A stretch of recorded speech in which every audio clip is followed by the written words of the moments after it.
Watch out for Fidelity's auto-rollover trap. Hi, I'm the Frugal Law Professor. In my prior videos, I recommended Fidelity's cash management and brokerage account services as the best place to do your banking because you can currently earn around 5% on your money, mostly free of state income taxes, and have all the services of the best bank account. This all worked perfectly for me for months, but suddenly and without warning, last week Fidelity stopped paying my bills, and this happened right when my income tax payments were due. After a very stressful 4 days and multiple calls to Fidelity's customer service department, we finally figured out why my payments were being dishonored for insufficient funds. I want to warn the community about this situation. The problem is a bug in Fidelity's auto-rollover service for Treasury bills. If you don't buy Treasury bills or certificates of deposit with auto-rollover in your brokerage account, this bug will not affect you. If you do use Fidelity's auto-rollover service, then you need to watch this video carefully. In this video, I will explain what happened to me, why it happened, and how to avoid it if you want to buy Treasury bills and CDs and utilize Fidelity's auto-rollover service.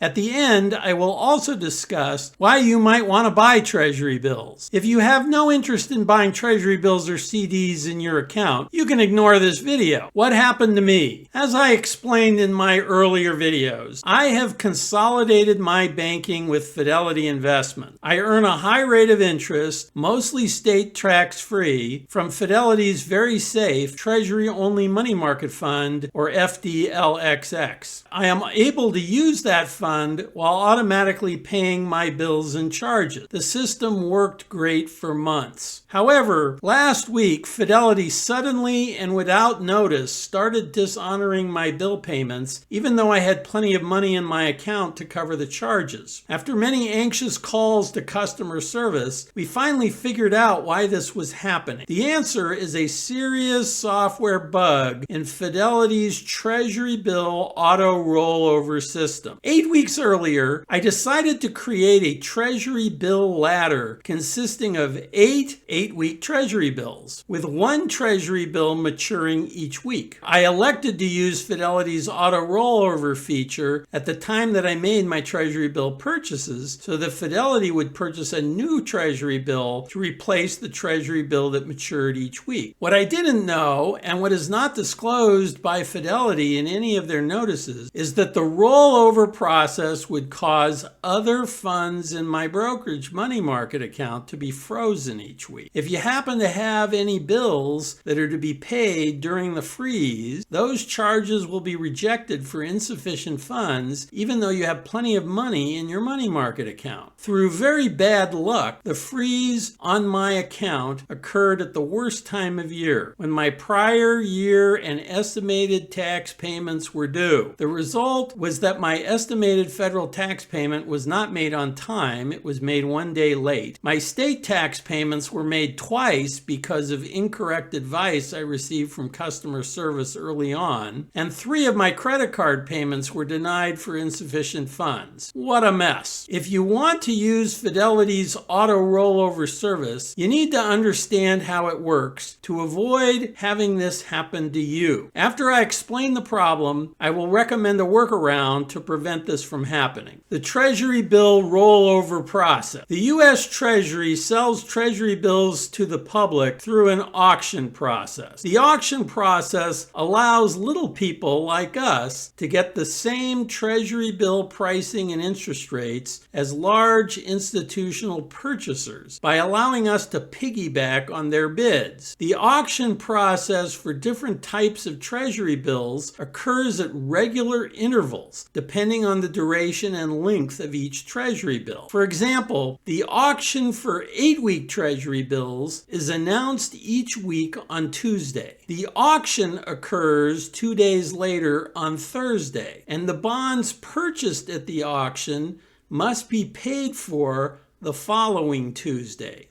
So there is a 6-day delay between the auction on Thursday and the time the buyer pays for the Treasury bills that were purchased on the following Tuesday. Your old Treasury bills will also mature on Tuesday. If you're buying new Treasury bills with cash in your account, Fidelity will place a hold on your cash after the auction on Thursday until the funds in your account are taken out to pay for the purchase the following Tuesday. That way, Fidelity is assured that you have the money in your account to pay for the purchase that you committed to in the auction. However, the auto-rollover feature is supposed to pay for the purchase of your new Treasury bills from the proceeds received from the maturity of your old Treasury bills on the Thursday closing date. The proceeds from the old Treasury bills arrives at the same time that the purchase price of the new Treasury bills is due. So you can roll over Treasury bills even if you have no other money in your account, because your old maturing Treasury bill will pay for the new Treasury bill. But Fidelity's system treats the auto rollover purchase at the auction on Thursday as if you were buying for cash, and it posts a charge on your account after the auction, and that charge freezes other money in your account after the auction until the closing date on Tuesday, when the proceeds from the old Treasury bill will offset the purchase of the new Treasury bill, and your other funds will be unfrozen. The problem is that while your funds are frozen, unless you have enough in funds in your money market account to cover the Treasury bill purchase and any other charges you make, it will appear to the system that you are overdrawn, and Fidelity will dishonor your other charges for insufficient funds. That's what happened to me. I had approximately $40,000 in my money market account to pay my taxes and other bills, and had auto rollover on a $50,000 Treasury bill. At the auction on Thursday, Fidelity automatically purchased a new $50,000 Treasury bill for me and froze the $40,000 in my money market account to pay for it, even though I had a $50,000 Treasury bill maturing at the same time that the new Treasury bill purchase was due the following Tuesday. I had no access to the $40,000 in my money market account during the freeze, even though Fidelity was fully protected for the new Treasury bill purchase because it held my old maturing Treasury bill. According to various posts on the internet that I discovered after being bitten by Fidelity's accounting bug, Fidelity has been aware of this glitch in their auto roll system for several years and has received numerous customer complaints about it, and has not come up with a programming modification to prevent this from happening. Fidelity's recommended workaround is to open a second brokerage account to hold your Treasury bills with auto rollover, so that the freeze will not affect funds in your main brokerage account that are used to pay your bills. The auto roll system will purchase the new Treasury bills on Thursday,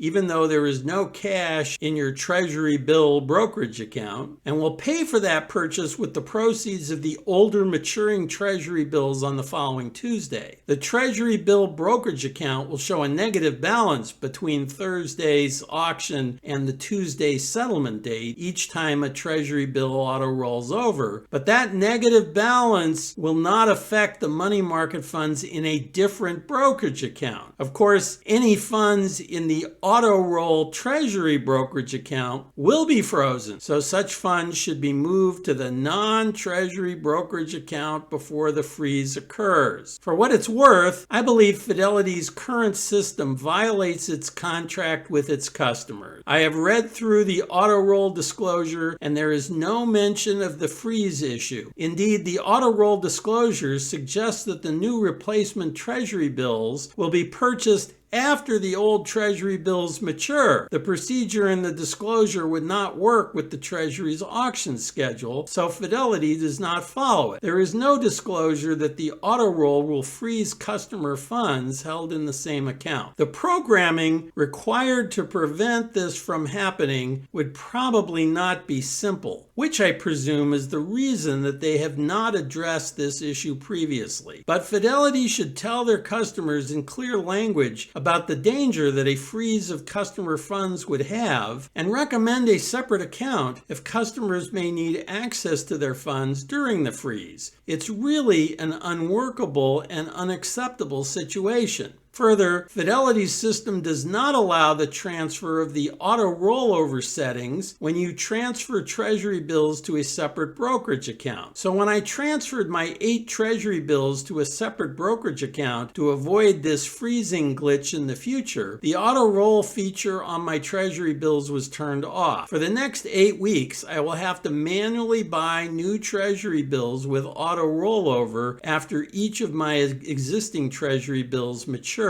That's not a huge problem, like having your charges dishonored for insufficient funds when you have sufficient funds in your account, but it is inconvenient. I hope I've been able to explain the problem in an understandable way, and that awareness will prevent you from suffering the difficulty and embarrassment that I have been through this week. Why buy Treasury bill? You may be wondering why I decided to build a Treasury bill ladder when I could just keep my money in the Treasury money market account. There are advantages and disadvantages to owning Treasuries rather than shares in a Treasury money market fund. Number 1, higher interest rates. The interest rate on short-term Treasuries is higher than the interest rate on a Treasury money market fund. The 8-week Treasury bills I purchased last Thursday pay an interest rate of 5.393%, while Fidelity's Treasury-only money market fund, FDLXX, has a 7-day yield of 4.94%. So I'm earning more than 40 basis points more on the Treasury bills. Vanguard's analog to FDLXX, which is called VUSXX, gets closer to the Treasury bill rate, having a 7-day yield of 5.29%, which is only 10 basis points lower than Treasuries. So you get a higher interest rate with Treasuries, and you get a higher interest rate with Vanguard's Treasury fund than you do with Fidelity's Treasury fund. But Vanguard's Treasury fund doesn't offer you all of the checking features that you get with Fidelity.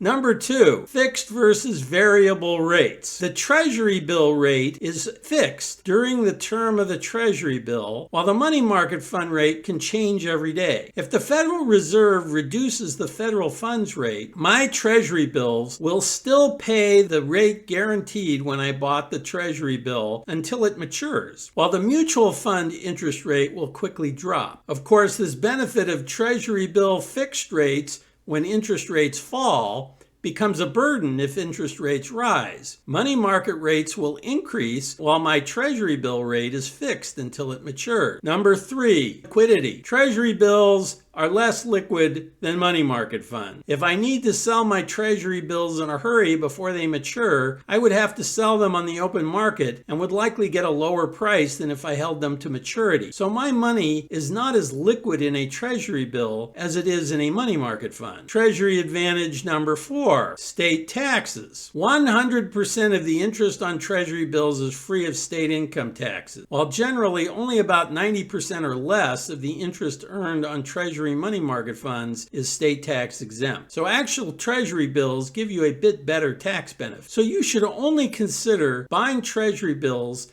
with money that you will not need prior to the maturity of the Treasury bill, so that you can earn a bit higher interest rate with a bit better state tax benefits. So that's it, Super Savers. If you want to buy Treasury bills or CDs in your Fidelity brokerage account and you want to use their convenient auto-roll feature, you should open and keep your Treasuries and CDs in a separate brokerage account from your money market funds so that you do not have your money market funds frozen between the auction date and the settlement date. So be careful out there. Leave your questions and comments below and subscribe for future videos.